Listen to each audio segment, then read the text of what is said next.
This is the after show. Things are different here. After the reaction. Take out the bring out the evil pig.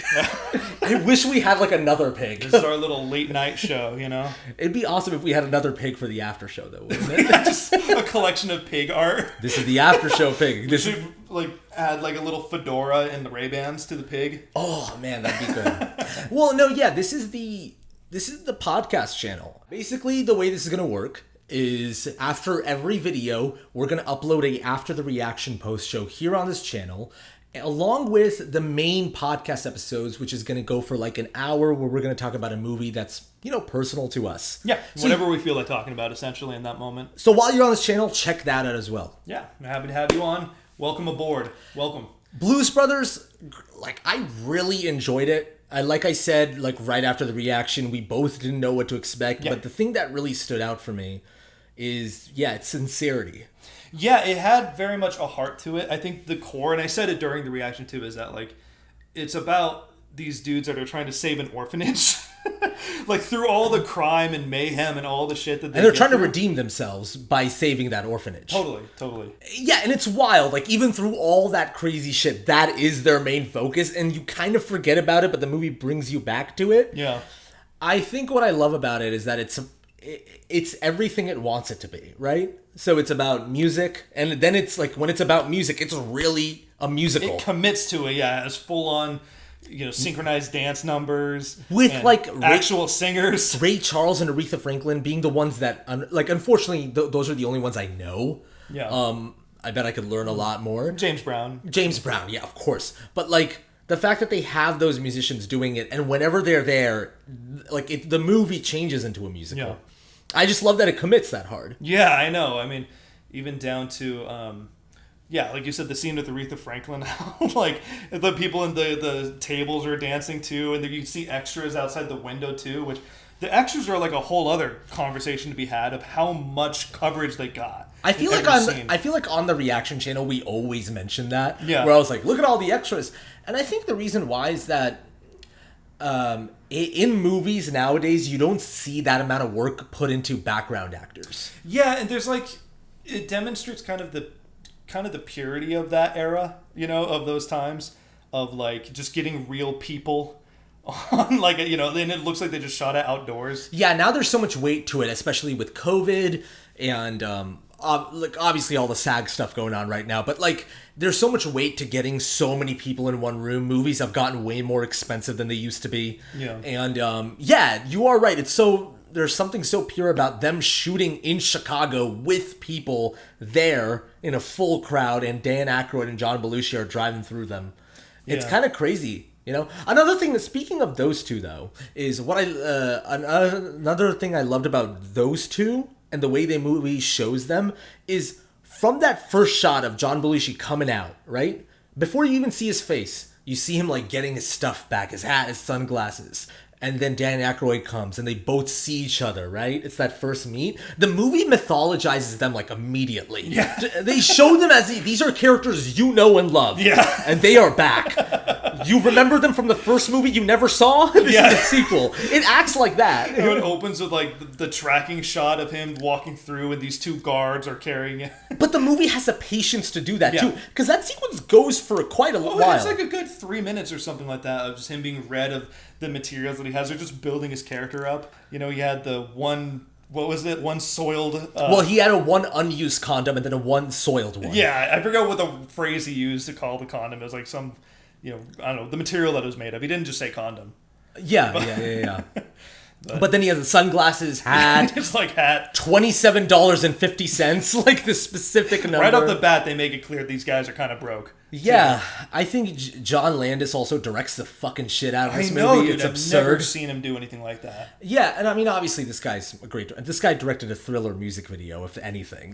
That should tell you enough about who this guy is. How competent of a filmmaker he is. Also has done Trading Places, and the one movie that we do need to check out is An American Werewolf in London. Yes, I'm really hoping to check that one out soon. Hopefully on the reaction channel, because you and I both haven't seen it. Yeah, that's one we really want to see. Yeah. We've been recommended that one several times, and that's just one you and I have... I've only seen like brief clips of the transformation scene, that's it. Have you even seen that clip? No, I haven't. Oh, okay. I won't say anything then. I don't even know what you're talking about. Yeah, Got it. Okay, well, it's a werewolf, so you can probably infer as much. Yeah, fair enough. Yeah. But still, but yeah, I won't give anything away. I feel like for you, that's usually the case. Like, we make a joke about like how you've seen most movies but don't remember them. That's a joke we make. But even with movies you haven't seen, you've at least seen like a couple scenes. Yeah, movies just kind of get around to me sometimes. Like sometimes I'll be watching like a video essay and out of nowhere it'll compare itself to another movie and it'll just be locked in my brain like a vault where I'll be like, oh, it's that movie, Yeah, and for me it's the like opposite. Like a movie I've seen many times. Mm-hmm. You don't rewatch movies that often. No. But like a movie I've seen, I like rewatch a lot, especially when I was younger. Sure. A movie I haven't seen, like a movie I'm like I've never seen, I'm not familiar with at all. Like I haven't seen a single clip. Which makes good sense. You either dive fully head first into the whole thing, or it's like completely out of your mind. Yeah, which for a movie like Blues Brothers, I'm sure you can attest to this, is a benefit. Because you and I both had no idea that Carrie Fisher was in this, and every scene she punctuated by trying to kill them. I know, it was insane. Like the first scene, she fires the rocket at them, and then they just kind of casually. She has a full-on bazooka in her car. Yeah. It's nuts. And like, then they don't even mention it; they just dodge it and move on. I like how it's like each act is like punctuated with Carrie Fisher coming back. Sometimes when we've talked about this too, but just sharing with our audience. Sometimes when we're reacting to a movie and something big happens, like a plot twist or a setup and payoff, or like something could be set up that we completely misinterpret or misunderstand. Yeah. That by the time it pays off and we're like, what the fuck is that? We talk about it after a lot of time. We're like, dude, I bet our audience is gonna think we're idiots in the beginning and then towards the end see us come around. I know. Or it's sometimes like, you and I, like because like when we do react like that afterwards, I'm just like, oh man, I feel like our audience is gonna have a fun time with us, like freaking out over it. Yeah, that's true too. Yeah, I think again, I have like mild expectations about this movie, and it's always funny whenever I go into a movie thinking like, especially when we're filming it for a video. Whenever I go into a movie reaction thinking, I'm like, all right, I don't know how this movie's gonna be. Even though our patrons voted on this, and usually our patrons usually are like, they're pretty on the money with. They know what we like. 100%. Literally the last three have been what? It's been this, the first Blade, and then Constantine. Yeah. I don't remember what the last one is, but they're usually pretty on point. They usually, they voted for Naked Gun as well. Robin Hood Men in Tights, I think that was the last one before that. That's true. Like they get Spaceballs. Yeah, they voted on way back when. Our audience is fucking awesome, man. No, it's true. But that being said, going to Blues Brothers today, I wasn't that like excited for it. Yeah. Which always makes for a great reaction because I'm like genuinely surprised by how much I'm enjoying it. Yeah, and I meant it in the beginning of this reaction. Like every time I ever mention Blues Brothers, like, oh, my dad loves that movie. I hear that a lot. I mean, it makes sense. Because it makes me think of Ghostbusters, and Ghostbusters I feel like is the same way. Totally. And just Dan Aykroyd, I feel like there's this like, with his writing and then his performances too, there's this like childlike nature to him where it's just like a kid making up shit. Yeah. But then at the same time, he's very talented at what he does. Like, he's so good at building worlds. He did that with Ghostbusters. He did that with this. Like, he's so brilliant at that shit. Yeah, he's so creative and so down for wherever it goes. And I think the important thing is he commits very hard to the bit. And he trusts his audience with getting the bit, too. Oh, yeah. I mean, this is not like a highbrow, like, oh, are the audiences going to get it type of movie. But it is like a hard pitch. Yeah. I mean, it was a successful SNL sketch, so I bet it was easier to get off the ground. But it's still a hard pitch to make a whole movie about these guys. Yeah. We talked about this, of how we think Robin Williams and Jim Carrey are kind of like the actors for children, or what? How did you I always said it that Robin Williams and Jim Carrey, because of the movies they did and because of the way they were very like, heightened and had these crazy wacky faces that they used to make and voices that they used to do. I always said they were like movie stars that were made for kids. That's what movie stars for kids. And I think Jack Black is like that too. I think Jack Black's that for like the millennial era. Yeah, 100%. For the 2000s. And I think Robin Williams and Jim Carrey were that for the 90s. But I was going to get it. Dan Aykroyd, I feel like, is one of those folks for the 80s. Maybe for the 80s? Yeah, totally. I wouldn't doubt. Like, completely different in his performing style. You know, but I think he did have that same kind of like childhood hero. John Candy superstar. feels like that. John Speaking Candy, of too, yeah. you know. Even watching like Home Alone, he's briefly in it, but I was like, Oh, I John mean, he Candy. steals the fucking scene. The whole band that's with him, and you know. You know, this is a kind of a separate line of thought, but like there are so many movies that I wish you and I haven't seen so we can make funny reaction videos. Oh yeah, for. like if you and I hadn't like grown up with Home Alone, Exactly. Home yeah. Alone would have been an amazing Christmas movie reaction. Yeah, I know that would have been. Which really is a fun thing, one. like a peek behind the curtain a little bit. It's like, you know, Chris and I, we have seen a lot of movies before we started doing movie reactions, you know? And so sometimes it can be a struggle finding a movie to react to. And we're kind of struggling with that of like, what movies are we going to do for Christmas? Because like we have kind of run out. Yeah, I mean, or the ones that are there are kind of like, you know, like Christmas with the Cranks or like random like B movie Christmas. And there might be fans of those too. So, Yeah. you know, who knows? We'll find some. But like last year we did like Christmas Vacation and It's a Wonderful Life, you know? Yeah. So it's like, and the other Christmas movies we've all seen, you know? Yeah. But that's just another peek behind the curtain. But like, yeah, this movie is bonkers and goes for it, commits to the bit. It's everything I think you and I really love about like 80s comedies. I mean, God knows we've reacted to a bunch of them on this channel. Yeah.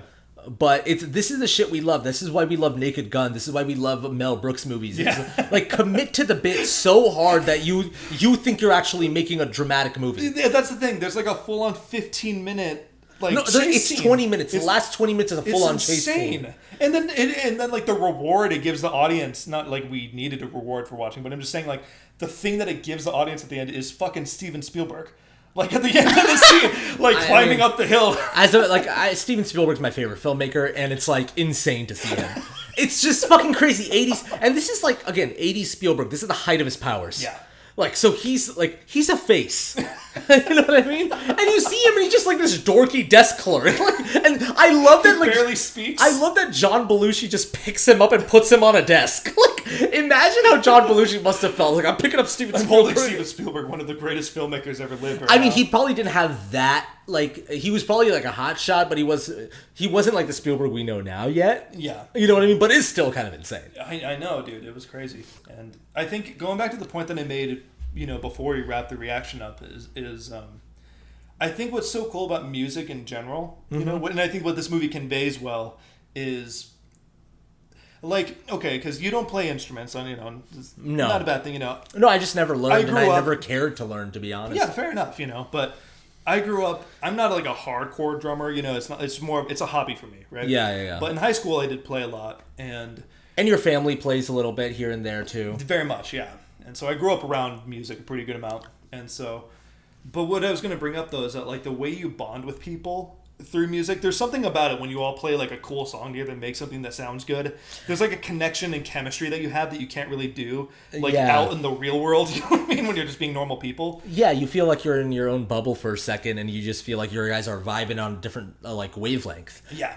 Yeah, I never experienced that, and I was always jealous of that, to be honest. I say that I never cared to learn an instrument. I mean, it's never too late, because I do. You should. Before I die, I want to know one instrument. You should get yourself like a keyboard or a, you know, a ukulele or a Keyboard guitar would be or something. fun. A keyboard would be fun. You know. Keyboard feels manageable, too. It just feels like I could have that in my room. Yeah, I mean, my girlfriend plays piano, and she says she believes that piano or keyboard or, you know, that is one of the best instruments you can start with because it teaches you all the kind of the basic building blocks of music in terms of scales, and you can see all of your notes in front of you.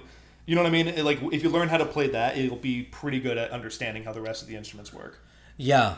I wonder if, like, also Dan Aykroyd and, like, John Belushi were, like, had a music background at all, or, like, what I that don't was. know. Yeah, that's the thing. I There's gotta say, like, they feel like naturals performing up there. Yeah, and they very well might be, and I think that's the one kind of downside that gets stressful for me doing these videos sometimes, is like, sometimes we'll go into it so kind of ignorant of that era or that time period of like, you know, we like when we watch Vacation, we've never seen Chevy Chase do any other, you know, projects or anything, so sometimes they'll make references to other movies they've done or a parody of something. And we don't know what they're, like, pulling from. Exactly, it'll go completely over our heads. And it's like I wish I knew it, but I can't research it ahead of time because that'd spoil the movie. I will say that is the advantage of having like a comment section that lights up when we don't recognize that stuff. yeah, we learn fast. Because everyone's like, "How did you not know this? How did you not that?" And it's it's like you get like a history course in the comment section. Yeah, that's the beautiful thing about our audience for sure is that they Totally. do tell us all the trivia we need to know. I think what's cool about doing these reactions too, and I'm sure you feel this way too, is that like the people watching it, you know what I mean? Especially with the Mel Brooks, the comedies especially. Like, we're overdue for a comedy. I'm glad we did this. But, like, with the comedies especially, a lot of our fans grew up with the movies that we're reacting to, you know? And so it's cool to see them in the comment section share stories about what it was like when they first watched this, or the relationship that they had with their parents or grandparents who showed them this, or their brother or sister. But then they also share stories because they've lived with this movie for a while. I mean, you and I, we have our favorite movies that, you know, we discuss on the main podcast that we have. But like, and you'll see that like when we're talking about these movies, we have stories about them because we've lived with them. And so that's kind of what's cool about doing these reactions. Like, our audience who have all that baggage get to like watch it vicariously through us and experience it in a new way, while also sharing their experience with the movie. Yeah, I think we get a lot out of doing this. You know, our audience does, you know, at least we get told a lot, right? That they enjoy, they laugh watching us and stuff. But we get a lot out of it too, and that's what's kind of nice about this. Yeah, you know, because there's nothing worse than watching a really, really good movie and having no one to share it with. Like, you know, how sometimes I'll walk out of the theater, and I see movies a lot by myself in a theater, and I'll walk out of the theater, and especially if it was really good, I'll call you up and just like vomit on like how much I liked it. Or you'll text me a lot, one or the other. Yeah, and I always try to push to go see it with friends or whatever, because it is a thing. Like, when you watch something really good, you immediately, at least I'm this way, immediately want to share it with people. Yeah. And so this channel is like a great vessel for that. You know? So to summarize everything, Blues Brothers, Halloween, we'll make it happen. You know. Yeah. Yeah, like, I'm even thinking, I'm just like, if we did that, I know we mentioned the tablecloth like on our necks, or if we did it, like, I want to add some extra, like maybe put the soot on our faces, like, look like, or like in the final Jailhouse Rock outfit with the jumpsuit, but still the hat, or the sauna where we're towels wrapped around us. I don't want to freak our audience in out. Hollywood Boulevard, just walking. The whole video will just have steam. Yeah, but that would be a good idea. Oh, for our Halloween videos. Yeah. Oh, because we have to dress up for them. Yeah. That's what I'm talking about. That's what you were referring. I thought you mean just in general. In general, Halloween. No, I'm talking about for a video. That would be sick. Yeah. Holy shit. I love that you just caught up on that. Oh, we should do that. Yeah. All right, guys. So thank you so much for watching our After the Reaction show. We hope you enjoyed this. Let us know in the comments if like this is the type of stuff you're looking for, because we usually cut our discussions pretty short in the regular reactions. So we'd love to know your thoughts. Yeah, absolutely. Thank you so much for watching, and as always, stay nice, dudes.